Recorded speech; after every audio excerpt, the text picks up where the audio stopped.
Okay, guys, so I did the audio of this book. Now, I'm not going to give you any spoilers because you guys know I don't do that. But let me just start by saying this was a beautiful story. Absolutely beautiful. Now, it does jump between timelines, but the way that the author does it is so seamlessly, I don't think anybody's going to have an issue with it. It starts off in the current time with Jo, who is a mom, and she's watching some people. And it talks about her grandchild and her daughter.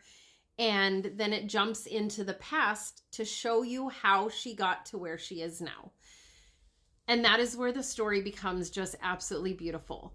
Now, when Jo was 16 years old, her mom passed away, and they had virtually nothing. And Jo gets booted out of the place that they were living in and brings with her the things that she can carry. And I think the book said something like $23 to her name. And that's all she has at 16 years old. So her main goal in life is now to survive. She goes to a hostel where the money that she had is stolen from her, and she ends up on the streets.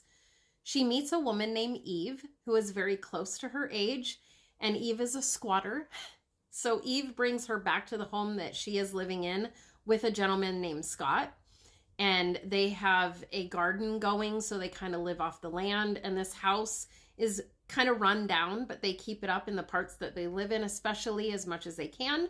It's up the hill from the ocean, so it has a spectacular view. And the friendship that grows between Eve and Jo is just beautiful.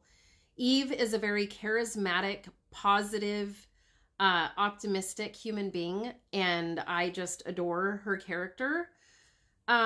This story is full of love and friendship and tragedy and loss, more tragedy than just Jo losing her mom at 16. But I'm not going to tell you what that is because it'll give it away. But it's just a gorgeous story. Now, some effed up stuff, really effed up stuff happens in this story. But again, I can't tell you what that is. But it definitely shows you how Jo ended up where she is now. So would I recommend this story? Abso-freaking-lutely. Yes, it was beautiful. The author's writing style is just gorgeous, and I thoroughly enjoyed it. Now, because there's some things that happen in the book that are kind of effed up, I would definitely check your trigger warnings. Sorry, I just got cut off.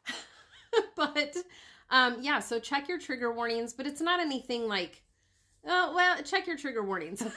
So, but yeah, this was a beautiful story, and I really, really enjoyed it. So there you go. I would give it probably a 4.5,